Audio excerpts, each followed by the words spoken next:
You see, life is not a straight line moving from birth to some grand finale. It is more like a dance, a rhythm that unfolds in its own mysterious time. Many believe youth holds the keys to greatness, that by 20 or 30 you should have it all figured out. But what if the true beginning, the awakening of the chosen life, actually starts much later? Around the age of 40, when the illusions of early ambition begin to fade and a deeper wisdom quietly emerges. At this age, the mind slows, the ego softens, and the dance with life takes on a new, profound meaning. So, if you're wondering why the life of a chosen one truly begins at 40, keep this in mind. It is not a beginning of old age, but a rebirth into the fullness of your own being. When we look back at the story of our lives, we often imagine that the early years are the most important, the time when everything must be built, secured, and set in place. Society whispers to us that youth is the season of striving, of forging identity, of grabbing success before it slips away. But you see, this is a great illusion, a mirage in the desert of existence. We are led to believe that by the time we are 30, or even 25, we should know what we want, who we are, and have accomplished some sort of meaningful goal. And when this doesn't happen, we feel lost, anxious, as if we have failed the invisible test that life set before us. But the truth, and it is a truth often hidden by the loud voices of culture and ambition, is that early achievement is not the foundation of a chosen life. The chosen life, the life that is truly yours, begins not with frantic doing or restless seeking, but with the gentle unfolding of understanding.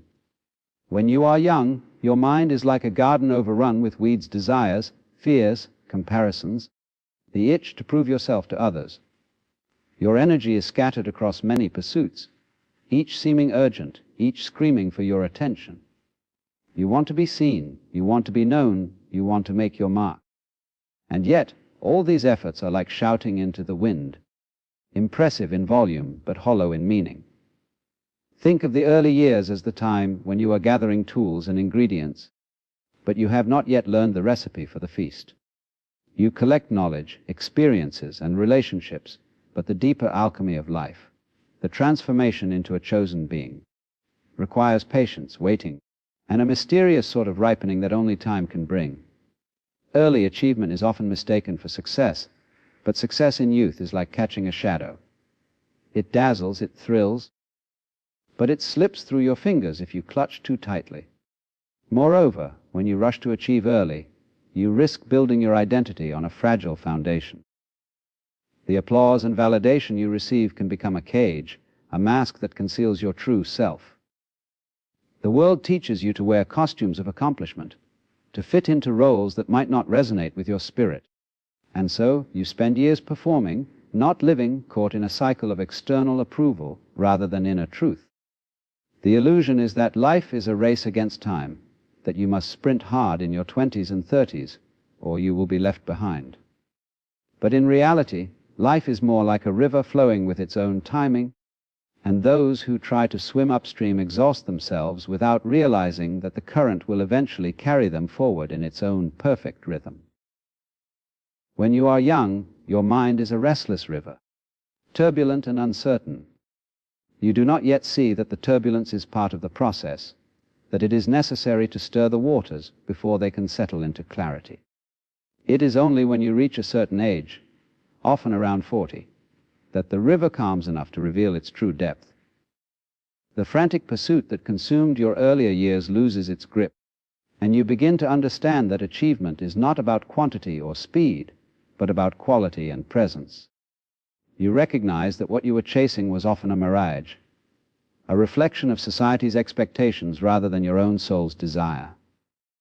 This insight does not come with fanfare, but with a quiet whisper, a soft letting go. At 40, many begin to see that early ambition was a kind of shadow play on the cave wall, impressive but not real. The chosen life does not begin with the accumulation of titles, wealth, or accolades, but with the awakening to who you truly are beneath all of that noise. You start to realize that the ego's demands for proof and recognition were distractions from the deeper task, to be fully present in the moment, to embrace your own imperfections, to accept the mystery of existence without resistance. This is why the life of a chosen one begins at 40. Because before that, you are still learning the dance steps, still fumbling with the rhythm. Your early years prepare you with the lessons of failure, disappointment, joy, and love, but they do not define your essence. The essence, the core, waits patiently for you to mature, to shed illusions, to stop chasing shadows, and instead to become the light itself. The illusion of early achievement is a story told by the mind, a story that says, you must prove yourself, or you will be nothing. But the wisdom of life reveals that you are already everything. The chosen life begins when you finally understand that life is not a problem to solve, but a mystery to live. The restless striving gives way to a peaceful curiosity, a playfulness with existence. You see that you are part of a larger dance, an eternal unfolding where each step is both an ending and a beginning. In this new awareness, you no longer measure your worth by external accomplishments, but by the depth of your presence and the openness of your heart. You begin to see that every moment holds infinite possibility, that success and failure are illusions of the mind, and that your true nature is unchanging and free. So, if you find yourself in your early years feeling pressured to achieve, remember, the early years are a preparation, not a destination. The chosen life waits for you, not in a distant future of fame or fortune, but in the quiet unfolding of your being. When you turn 40, you may find that all the chasing can finally rest, and you can dance freely, not because you have arrived somewhere, but because you have begun to live truly. Maturity is often misunderstood as merely the passage of time, a biological fact marked by the steady ticking of years. But true maturity is something far deeper and subtler. It is the softening of the mind and the awakening of a certain quiet knowing. When you are young, your mind is a tempest, full of restless questions, urgent desires, and the constant need to prove yourself. There is a kind of frenzy in youth, an urgency to grasp, to hold, to become. But maturity brings a remarkable shift, a profound stillness in the storm of life that opens the door to wisdom. Wisdom is not simply knowledge or information accumulated over the years. It is not the cleverness of intellect or the clever accumulation of facts. Wisdom is the art of living with the rhythms of life, the ability to see beyond the surface to the deeper currents beneath. It comes only when the mind ceases its desperate striving and learns to listen, not just to what is said, but to the silence between words, to the spaces where meaning quietly dwells. And this listening often begins to arise around the age of 40.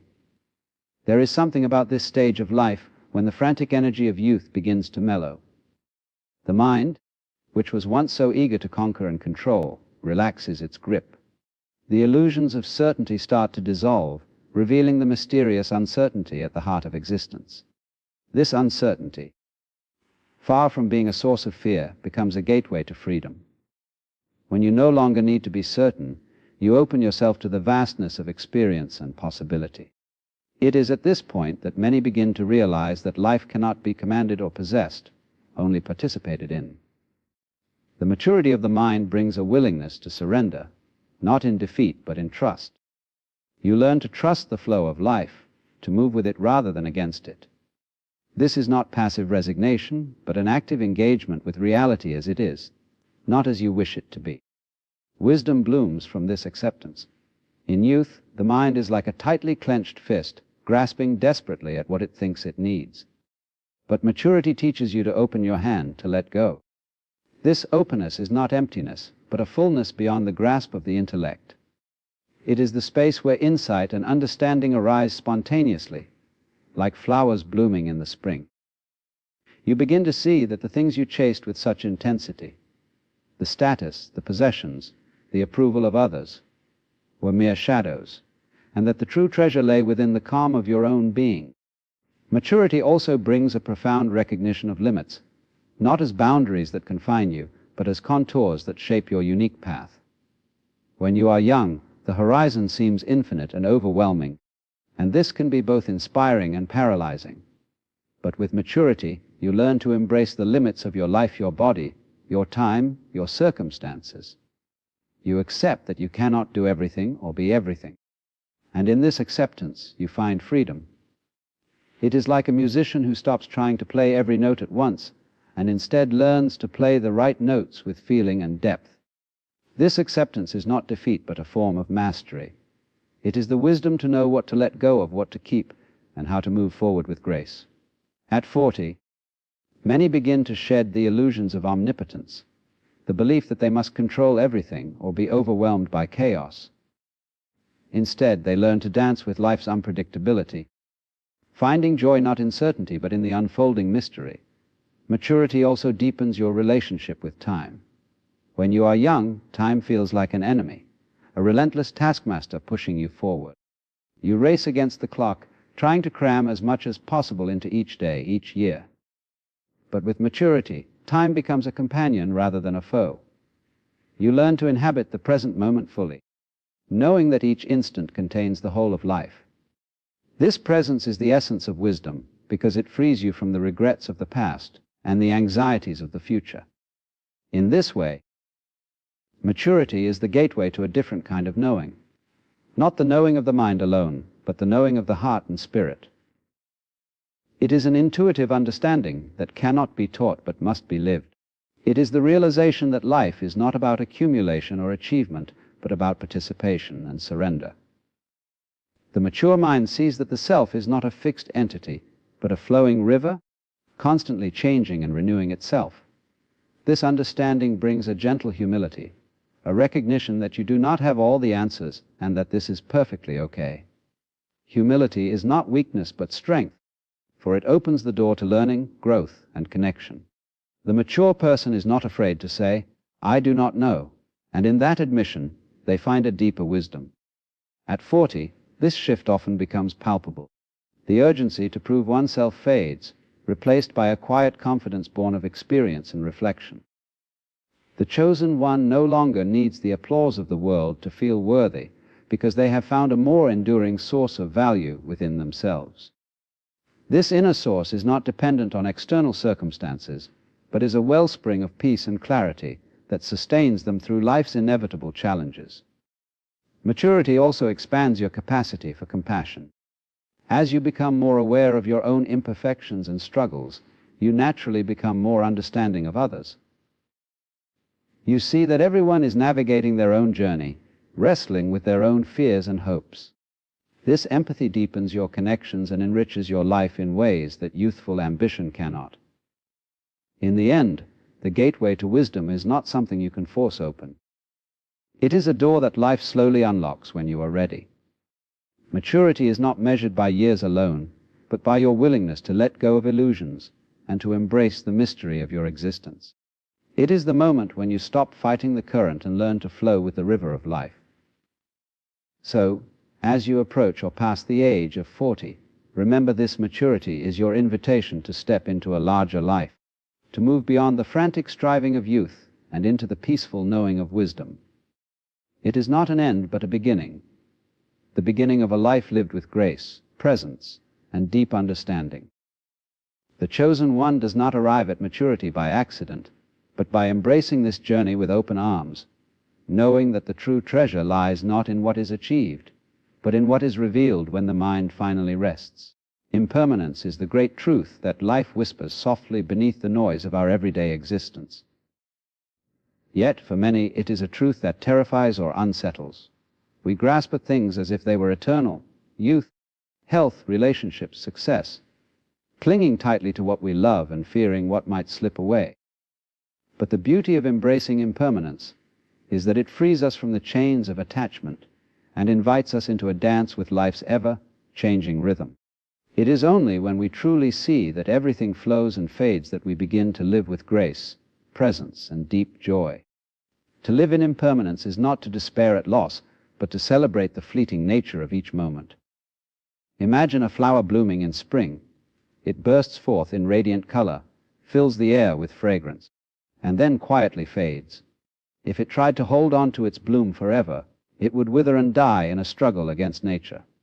Instead, the flower invites us to appreciate its beauty precisely because it is temporary. This is the paradox of impermanence. Its very transience is what makes life precious. When you are young, it is difficult to appreciate impermanence. The future seems endless, And the mind is fixated on permanence, on building something lasting and unchanging. The world teaches you to plan, to acquire, to secure your place in an imagined stable order. But life, in its essence, is never stable. It is a river that flows, a song that changes with each note.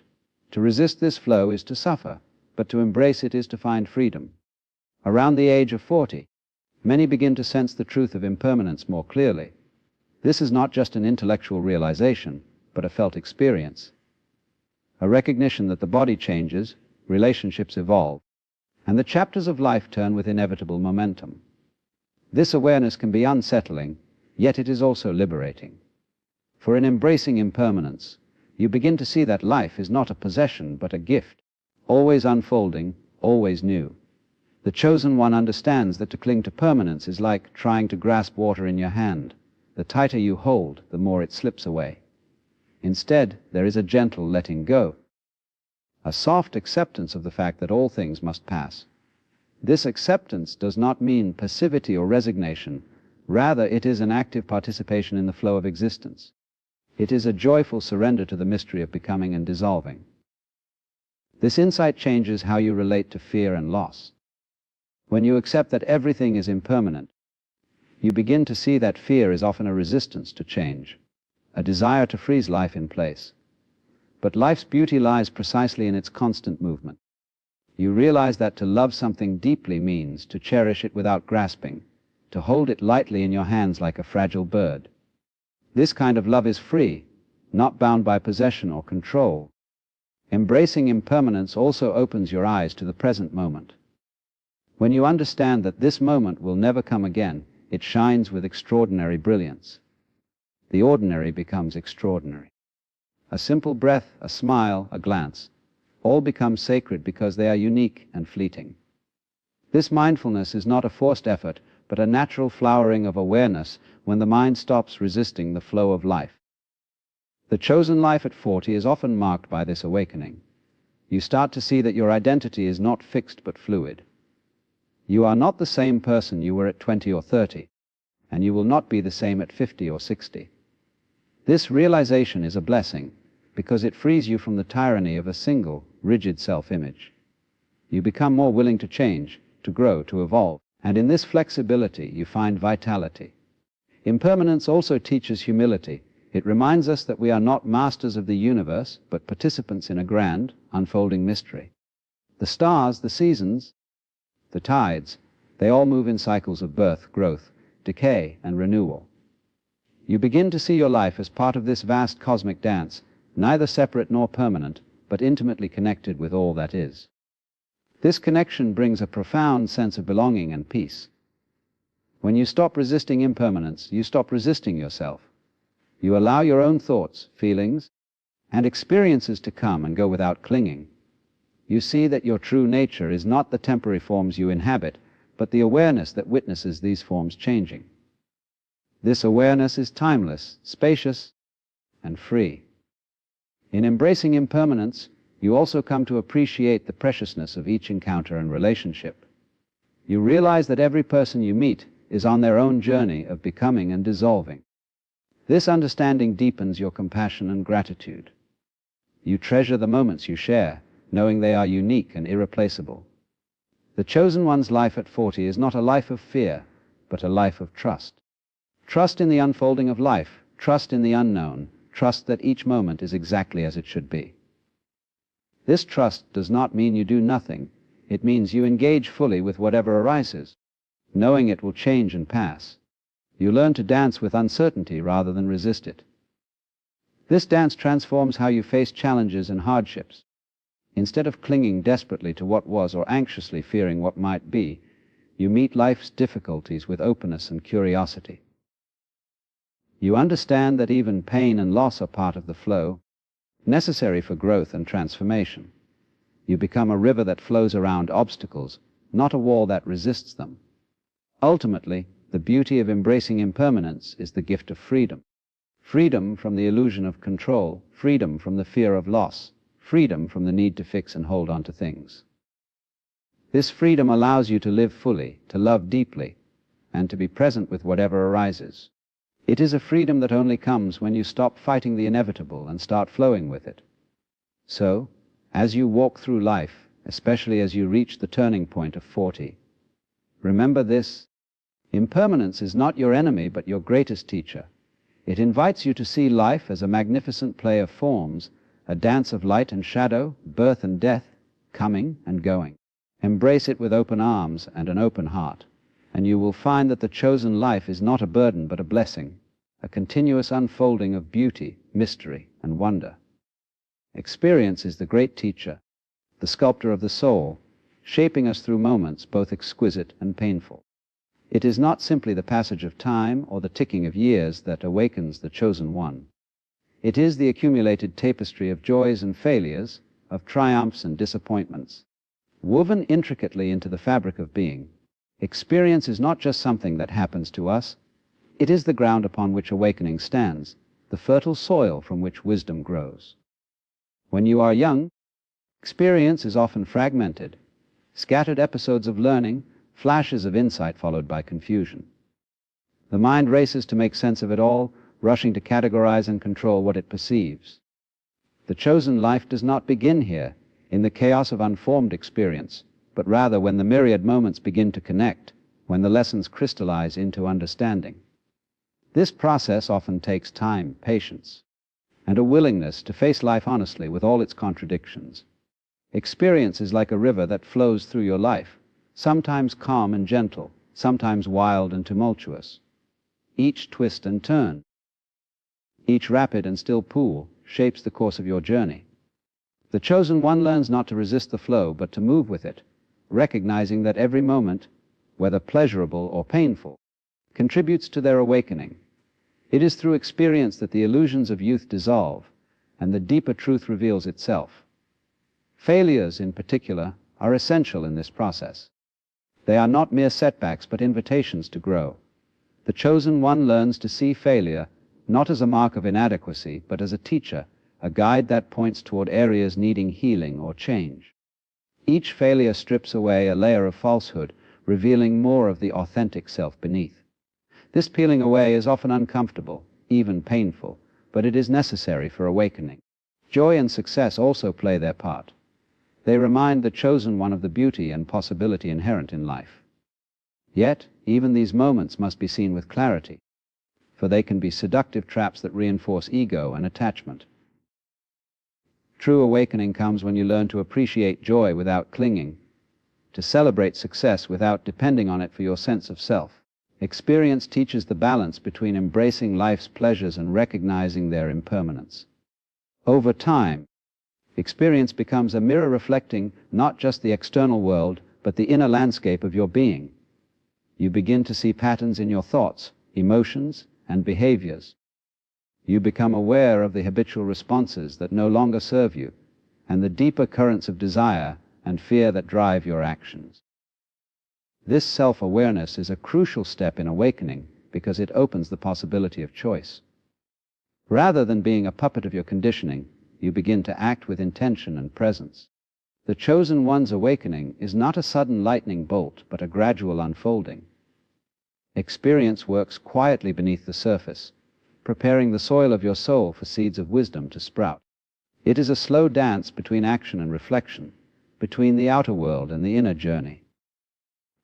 Often it requires solitude, moments of stillness where the noise of life falls away and the subtle truths can be heard. At around 40, many find that their life's experiences have ripened to a point where insight begins to emerge naturally. The struggles of earlier years no longer feel like burdens but like gifts, each carrying a lesson that contributes to a greater understanding. This is not to say life becomes easy or free of challenges, but that the chosen one sees these challenges differently. They are no longer obstacles but stepping stones, each one a necessary part of the path. Experience also deepens your empathy and connection with others. As you face your own struggles and joys, you recognize the shared humanity in everyone you meet. This recognition fosters compassion, breaking down the walls of isolation and judgment. Awakening is not only an individual journey, but a movement toward unity, toward seeing yourself in the other and the other in yourself. The role of experience in awakening is also a reminder that knowledge alone is not enough. You may read countless books, attend lectures, and study philosophy, but until you live the truths you learn, they remain abstract concepts. Experience brings these truths to life, grounding them in your body, heart, and mind. It is the difference between knowing the taste of honey and actually tasting it. In this way, experience is sacred. Every encounter, every event, every emotion becomes an opportunity for learning and growth. The chosen one treats life itself as a teacher, embracing all its lessons with curiosity and openness. This attitude transforms even the most difficult experiences into gateways of awakening. Moreover, experience teaches humility. It reveals that life is complex, unpredictable, and often beyond our control. This realization dissolves arrogance and invites surrender, not surrender to defeat, but surrender to the flow of life. The chosen one learns to trust the unfolding, to have faith in the process even when the path is unclear. As experience accumulates, the chosen one develops a kind of inner resilience. This resilience is not hardness or rigidity, but a flexible strength that allows you to bend without breaking. You learn that setbacks are temporary, that pain can coexist with joy, and that life's contradictions are not problems to solve, but mysteries to embrace. Finally, experience awakens a profound gratitude for the journey itself. The chosen one no longer looks only to the destination, but finds meaning in the unfolding of each moment. They appreciate the subtle beauty of ordinary life, the warmth of sunlight, the sound of rain, the laughter of a friend. This gratitude is the essence of awakening because it anchors you in the present and connects you with the deeper flow of existence. So, if you find yourself wondering about the role of experience in your life, remember this: every moment, every encounter, every joy and sorrow is part of your awakening. The chosen life begins not when you have all the answers, but when you start to see the meaning woven through your experiences. Around 40, this meaning often becomes clear. A tapestry of lessons, growth, and transformation that guides you toward the fullness of being. Experience is not just something you endure or accumulate, it is the sacred ground where awakening takes root. Embrace it with an open heart, and you will find that your life, with all its twists and turns, is leading you home, to yourself, to the present moment, and to the deep mystery of existence. Self-discovery is one of life's most profound journeys, and it often begins to unfold with greater intensity around the age of 40. This is a time when the surface layers we've built around ourselves, the roles, the expectations, the identities we assume to please others or to fit in, begin to feel less real, less satisfying. There's a subtle but powerful stirring inside, a call to turn inward and explore who we truly are beneath the social masks and conditioned patterns. The power of self-discovery at midlife is not just a psychological phase, it is a spiritual awakening, a breaking free from illusions to embrace the raw, authentic core of our being. In youth, self-discovery often feels like a quest to become someone admired, successful, or accepted. We chase after external validation, believing that if we achieve certain goals or conform to societal standards, we will find ourselves. But this is a paradox, for the more we try to become someone specific, the more we lose touch with who we really are. The identity formed through external approval is fragile, dependent on circumstance, and ultimately unsatisfying. When you reach your 40s, this external identity begins to wear thin. The accomplishments that once seemed so vital may feel hollow or insufficient. There's an existential question that arises. Who am I really beneath all these roles? This question is the gateway to self-discovery. It invites you to peel away the layers and confront the unknown territory of your inner landscape. This territory is rich, mysterious, and often intimidating because it asks for honesty and courage. The power of self-discovery lies in its ability to liberate you from the confines of ego and social conditioning. It is not about constructing a new identity, but about uncovering the one that has always been there, pure, unconditioned, and whole. This process is like peeling an onion, where each layer removed reveals something more fundamental. It requires patience and tenderness because the layers can be thick, and some may bring up discomfort or fear. As you embark on this inward journey, You begin to notice patterns, habits of thought and behavior that no longer serve you. Perhaps you've lived much of your life trying to meet others' expectations or avoid certain truths about yourself. Self-discovery reveals these patterns with compassion, not judgment. It invites you to understand why you made certain choices, why you reacted in certain ways, and how these patterns shaped your life. This understanding is empowering because it gives you the ability to choose differently. Instead of being trapped in unconscious cycles, you gain freedom to act with awareness. This freedom is the essence of maturity and the hallmark of the chosen life. It means living intentionally rather than reactively, making decisions based on your deeper truth rather than fear or habit. At this stage, self-discovery also reconnects you with your passions and desires, many of which may have been buried beneath the responsibilities of life. The dreams you had as a child or young adult might resurface with new clarity. This rediscovery can be thrilling and frightening at the same time, as it challenges you to rethink your priorities and possibly make significant changes. But the chosen one understands that these changes are not disruptions, but necessary transformations, steps toward a fuller, more authentic life. Self-discovery at midlife is not a solitary journey. It often involves relationships, old and new, that reflect back to your true self. People who resonate with your emerging authenticity become companions on your path. Others who no longer align with your truth may fall away, and this too is part of the process. These shifting relationships teach you about boundaries, love, and acceptance both for yourself and others. Another powerful aspect of self-discovery is the realization of your interconnectedness with the world. As you uncover your true nature, you begin to see that you are not separate from life, but a manifestation of it. This insight dissolves the illusion of isolation and nurtures a sense of belonging and unity. It awakens a deep respect for the web of existence, fostering compassion and care for all beings. The power of self-discovery also brings humility. It reveals the limits of the ego and the vastness of what lies beyond it. You come to understand that while the ego is a useful tool for navigating the world, it is not the entirety of who you are. This humility is not self-deprecation, but a freeing recognition that opens space for growth and learning. Moreover, self-discovery at this stage encourages a playful spirit. With the heavy burdens of youth lifted or transformed, there is room for curiosity, experimentation, and creativity.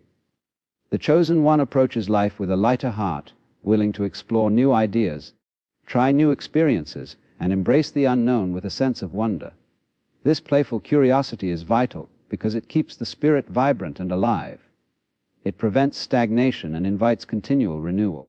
The chosen life is not a fixed destination but a dynamic journey, full of surprises and possibilities.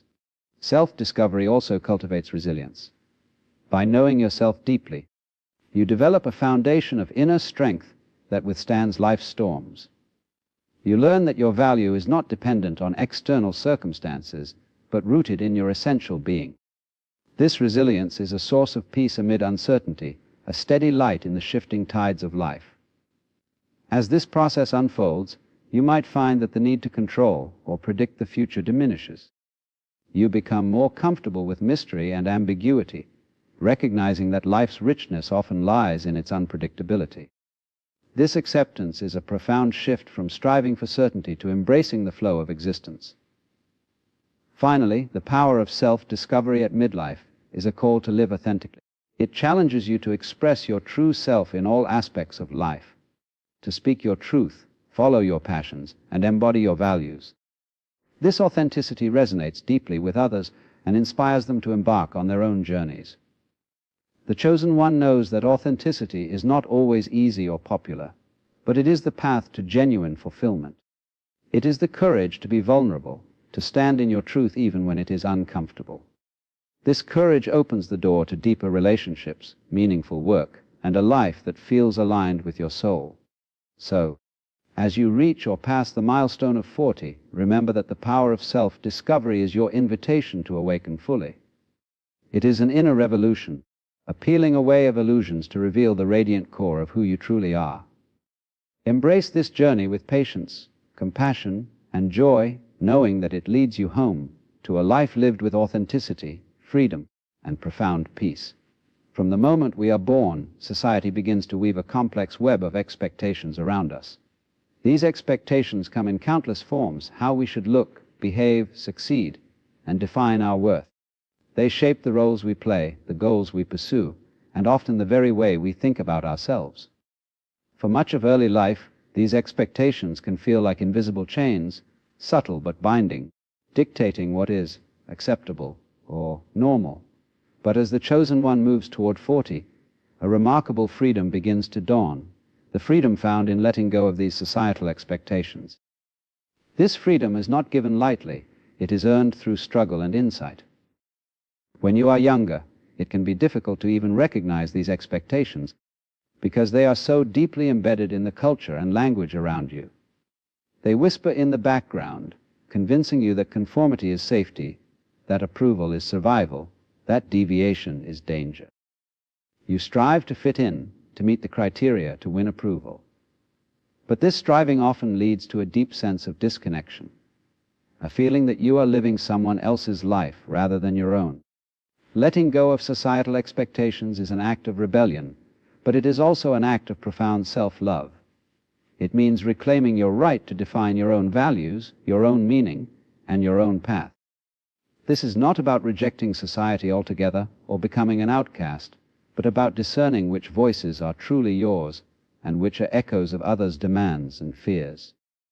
This discernment is the first step toward freedom.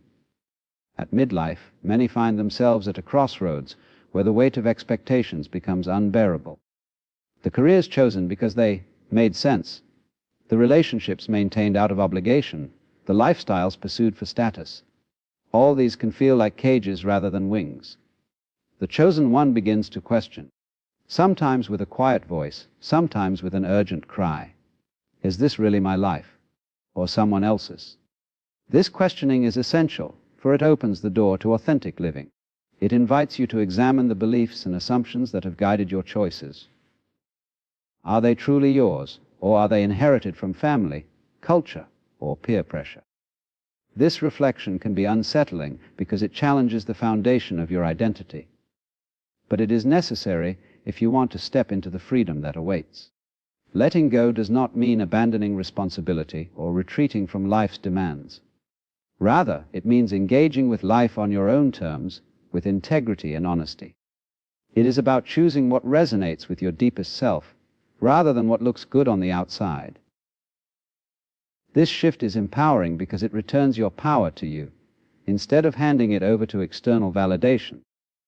The freedom that comes from releasing societal expectations also brings relief.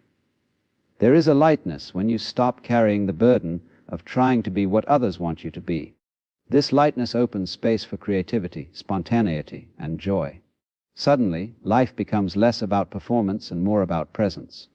The chosen one begins to savor the simple pleasures, the quiet moments, and the genuine connections that come from being real.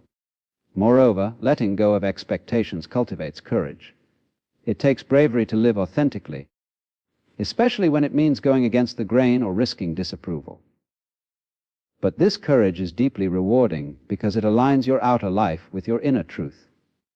When you act from this place, you radiate a unique energy that inspires others to do the same. Freedom is contagious. This process often leads to a redefinition of success. Society tends to measure success by wealth, status, or achievement. But the chosen one learns to value success differently. Success becomes a matter of alignment, living in harmony with your values, expressing your gifts, and contributing meaningfully. This redefinition is liberating because it frees you from chasing hollow goals and invites you to create a life of substance and fulfillment. Letting go also deepens your relationships.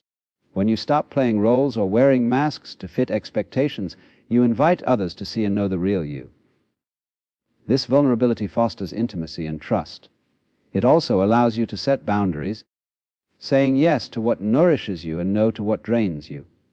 These boundaries are not walls but bridges to healthier, more authentic connections. Another gift of this freedom is the ability to embrace change with grace. Societal expectations often insist on stability and predictability, but life itself is fluid and ever-changing. When you let go of rigid expectations, you become more adaptable and open to new possibilities. This openness is a hallmark of the chosen life, a willingness to flow with life's currents rather than resist them. Importantly, letting go of societal expectations does not isolate you from community. Instead, it helps you find your true community, people who accept and celebrate you for who you are, not who you're supposed to be. These connections nourish your spirit and support your journey. The chosen one understands that belonging comes not from conformity, but from authenticity. The freedom of letting go also invites a playful spirit. Without the heavy weight of expectations, you can experiment, explore, and express yourself creatively. This playfulness rejuvenates the soul and keeps life fresh and exciting. It reminds you that life is not a serious task to be endured, but a dance to be enjoyed. At the heart of this freedom is trust. Trust in yourself and in the unfolding of life. When you release the need to control how others perceive you or what path you should take, you open to a deeper wisdom. This wisdom knows that life's mystery cannot be contained by rules or expectations. It flows spontaneously, revealing its gifts in unexpected ways. The chosen one embraces this mystery with a sense of wonder rather than fear. Letting go of societal expectations is an invitation to live fully and freely, to create a life that reflects the unique song of your soul. It is a declaration that you will no longer be a puppet to external pressures, but a co-creator of your destiny. So as you approach or move beyond the age of 40, remember that the greatest freedom is found in shedding the expectations that bind you. This freedom is not an escape, but a return to yourself, to the present moment, and to the joy of living authentically. It is the birthright of the chosen one, waiting patiently for your courage to claim it. There is something deeply mysterious and profoundly natural about spiritual awakening arriving around the age of 40. It is not a coincidence or an arbitrary milestone, but rather a subtle unfolding in the rhythm of life itself. Spiritual awakening is often described as the moment when the illusion of separation dissolves, when the veil lifts, and you begin to see beyond the superficial layers of existence to the underlying unity of all things. Why does this often happen around 40? To understand this, we must look beyond the surface and into the interplay of time, experience, maturity, and inner readiness. When you are young, the mind is like a restless child, eager to explore the external world, to gather knowledge, to accumulate possessions, and to construct an identity. There is a certain kind of innocence, but also distraction, a pull toward achieving, impressing, and surviving.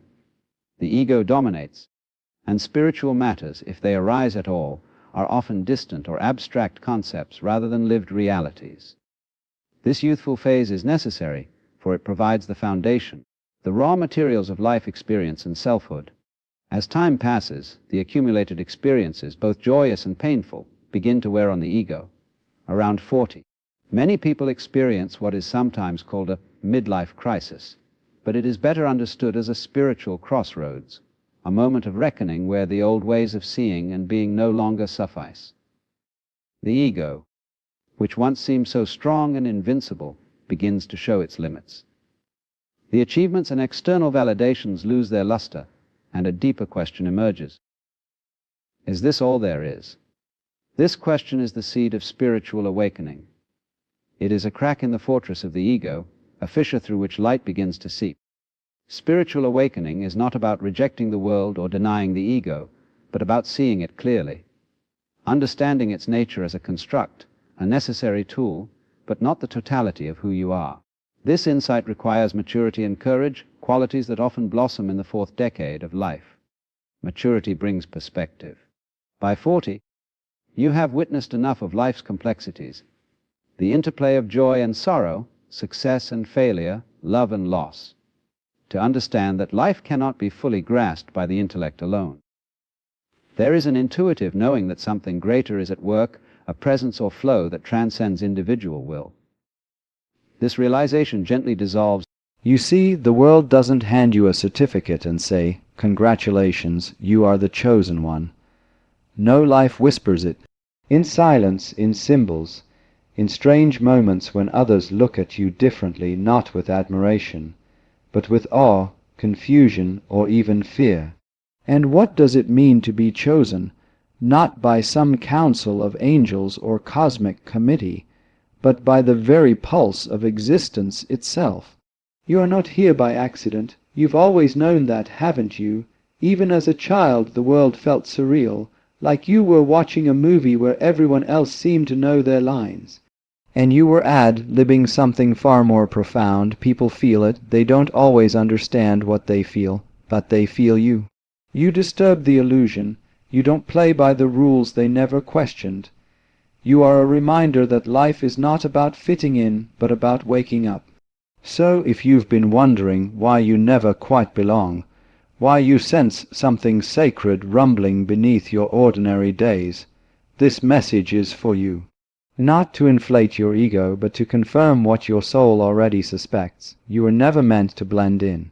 You were chosen to ignite. There is something different about you, and people sense it often before you do. It's not in what you say or even what you do, but in the energy you carry. You walk into a room and suddenly the air shifts.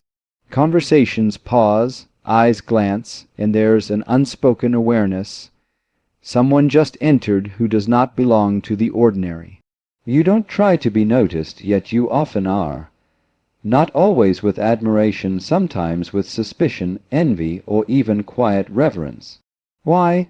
Because something about you unsettles the dream most are still sleeping in. You may have noticed that strangers feel compelled to open up to you. They tell you their life stories, their regrets, their hidden hopes, not because you ask, but because your presence unlocks something in them. There's a light you carry, subtle, unspoken, that reminds them of what they've forgotten. You are a mirror not of who they are, but of who they could be. And not everyone is ready to look into that mirror. Some resent you for it. Others are drawn almost magnetically, unsure why they feel safer in your presence than in their own skin. You often feel out of place in social circles. Parties drain you.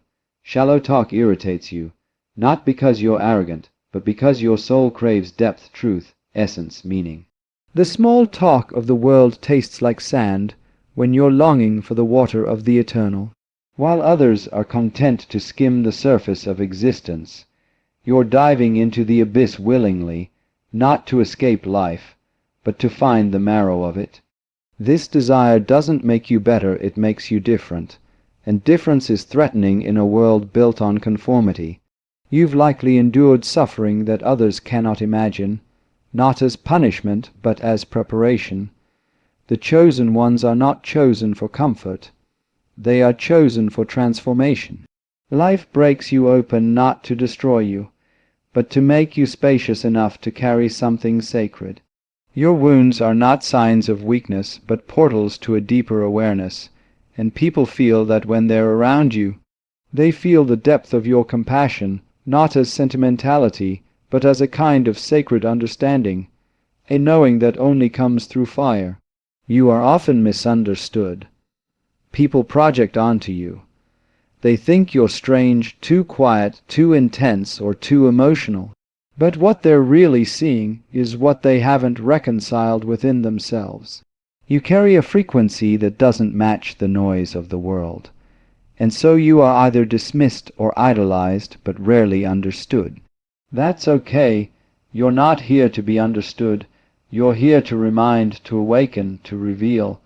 Being the chosen one isn't a title, it's a responsibility. A call to rise when it's easier to sleep, to love when it's easier to judge, and to lead when the path ahead is dimly lit. You didn't ask for this role, but deep down you know you were born for it. Another sign people recognize you as the chosen one is that they seek your guidance, even when you've never claimed to have the answers. You may find that others gravitate toward you during times of uncertainty, not because you're the loudest voice in the room, but because you're the stillest. There is something calm in your presence, something ancient, as if your soul has walked through many lifetimes and carries echoes of forgotten wisdom. People come to you not for quick fixes, but for something deeper, clarity, direction, grounding. Even when your own life feels like a puzzle, Others trust that you can see their picture more clearly than they can. This isn't about arrogance or superiority. In fact, you've probably doubted yourself more than most. But despite your doubts, others keep turning to you. Not because you're always right, but because you have the humility to question, to reflect, to sit with uncertainty. You don't rush to offer advice, you listen, and in that listening people feel heard, not just at the surface, but in the deep inner chambers of the soul. This ability to hold space is not something you learned in school.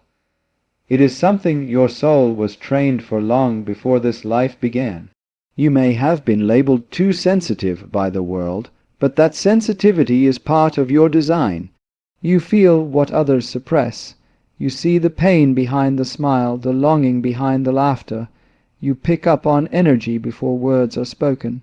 This sensitivity can feel like a curse in a world that numbs itself with noise and distraction. But in truth, it is your compass.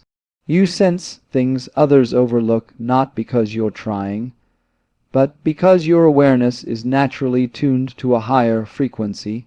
It's as if your soul is wired to hear the whispers others miss. And yes, it makes relationships difficult. You struggle with shallow connections. You crave something that goes beyond bodies and names, something soulless. This yearning often isolates you. It's hard to find others who speak your language, who live at the depth you naturally inhabit. But that loneliness, while painful, is also sacred. It pushes you inward deeper until you begin to realize the connection you seek outside is really a reflection of the union already forming within. You are also the kind of person who disrupts the status quo without trying to. You ask questions others are afraid to ask. You challenge systems, beliefs, and patterns simply by being. Your presence shakes up stagnation. People may resist you at first because you represent change, and change is frightening. But even those who fear you often end up respecting you. Deep down they know you're not here to follow the path, you're here to redefine it. You didn't choose this awareness, it chose you. And while it's not always easy to carry, you begin to understand that you were not sent here to be ordinary. You were sent here to remember, and to help others remember too. One of the clearest signs that people recognize you as the chosen one is their reaction to your truth. You see, when you speak, it isn't just words that come out. It's energy, it's vibration, it's resonance. Your truth has a weight to it. It doesn't echo what the world wants to hear. It slices through illusion like a bell ringing in a silent forest. And this truth, though often gentle in tone, carries the force of something ancient. Some are drawn to it like moths to a flame. Others recoil, not because you are wrong, but because you are real. There is a power in authenticity that frightens those still hiding behind their masks. You don't just speak about truth, you embody it.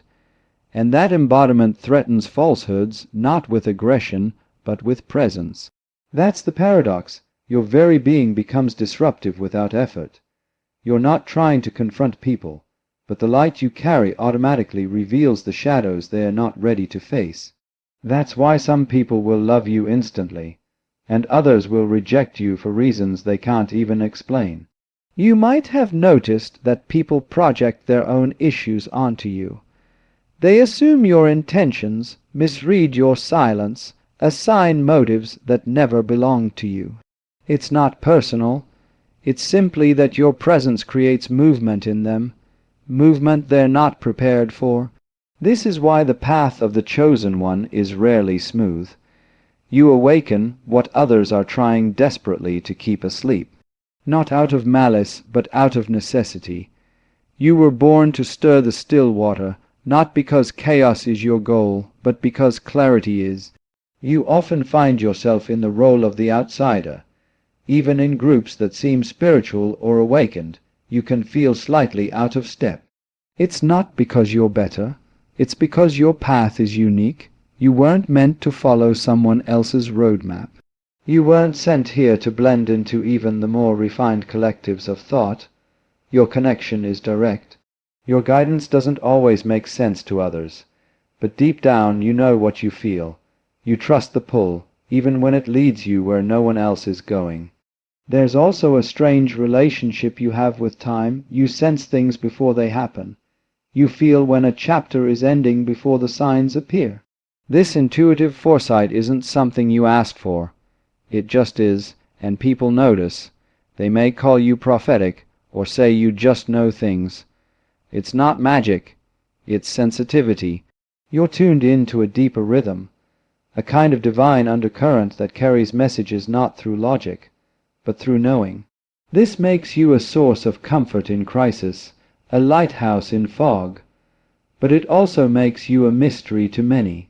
You carry this responsibility quietly, not as a burden, but as a silent agreement with the universe. You didn't come here to be understood, you came here to awaken, to disturb comfort, to embody truth. And whether others recognize it consciously or not, they feel it. You are not like the rest. You were chosen to shift the frequency of the world, one honest breath at a time. Another unmistakable sign that people recognize you as the chosen one is the way they attempt to test you. They may not do it consciously, but something in them senses that you are not ordinary, and they want to see if what you carry is real. You'll notice this in subtle criticisms, in unexpected challenges, in people trying to provoke a reaction from you just to see if you're truly as calm, wise, or grounded as you appear. And while this can feel exhausting or even unfair, it's actually a reflection of the deep curiosity and unease your presence stirs within them. You are like a flame, beautiful, bright and warm, but for some, also too intense. They test you not to bring you down, but because they're trying to understand how someone can be so unmoved by the noise, so deeply rooted in something they themselves haven't found. You become a kind of spiritual barometer. People measure themselves against you, often unconsciously.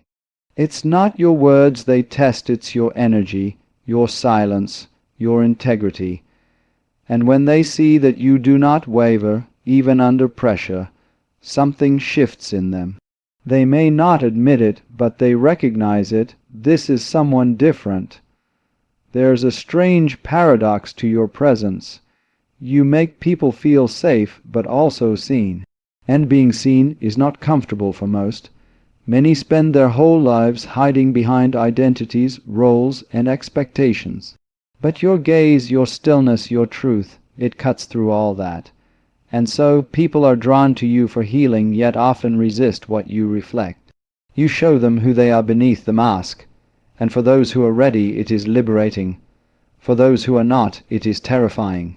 You may also notice that people remember you, even if they've only met you once. You leave an imprint, not because you tried to be memorable, but because your energy is not easily forgotten. It's as though you awaken something dormant in them, something they didn't even know they were missing. Sometimes people will come back into your life years later and tell you that something you said or didn't say stayed with them, echoing through difficult moments like a quiet guiding star. That's the kind of impact you have, subtle but enduring. Animals and children often react strongly to you as well. They sense what adults often ignore: energy, intention, presence. Children may be drawn to you instinctively, sensing your purity and openness. Animals might approach you with trust because they feel the peace within you. The world of instinct and intuition recognizes the chosen one more readily than the rational mind does. It's not a performance, it's your essence that speaks. You didn't come here to convince people, you came to be. And your being does more than any speech or argument could ever do. Those who test you, those who challenge you, even those who misunderstand you, they're all reacting to the same thing, your light. And the brighter it burns, the more it reveals, not just about you, but about them. A profound sign that people recognize you as the chosen one is the way you consistently find yourself in the role of the healer, even when you didn't intend to be. Wounds, pain, and broken stories seem to orbit around you. You attract the hurting, the lost, the seekers, the ones who have been through storms and are looking for a place to rest, even if just for a moment. And you may wonder, why always me? But deep down you already know. There is something in your presence that mends, even in silence. Not because you have all the answers, but because you carry peace in a world full of noise. You've likely been through more than your fair share of suffering. Not because life is punishing you, but because you were being refined. The chosen one doesn't arrive untested. You had to be broken in order to become whole. You had to lose everything you thought mattered so that you could remember what truly does. And now that wisdom lives in your eyes, people can see it even if they don't have the words. It's the way you sit with someone's pain without trying to fix it. It's the way you offer comfort without preaching, presence without pressure. You listen differently. When people speak, you're not just hearing words, you're feeling the space between them. You catch the pauses, the weight behind the tone, the tremble hidden in the laugh. You don't just listen to reply, you listen to understand, and that in itself is healing. In a world addicted to reaction, you offer reflection. And in your reflection, others begin to see themselves more clearly, not just the broken parts, but the beauty they'd forgotten. What's even more powerful is that you often don't try to heal. You simply are, and in your being, there's permission for others to feel, to break, to speak truths they've buried. You create space where masks can fall away. You make vulnerability safe. That's not something you were taught. It's something you embody. And though you may doubt your impact because you're not always given credit, rest assured, the deepest healing often happens without applause. It happens in quiet moments, in sacred silences, in the energy that lingers long after you've gone. But healing others doesn't mean you don't still feel pain yourself. In fact, your sensitivity often makes the world feel overwhelming. You carry emotions that aren't always your own. You weep for others. You grieve for injustices that don't touch you directly. This isn't weakness, it's sacred empathy. It means your heart hasn't hardened, and that softness, that capacity to feel so deeply in a world trying to numb itself. That is power. People may not always say it out loud, but they know. They sense the sanctuary you provide. They return to your presence like someone coming home. Not because you fixed them, but because you reminded them of the part of themselves they thought was lost. You are the healer who doesn't call themselves one, and that is why you were chosen.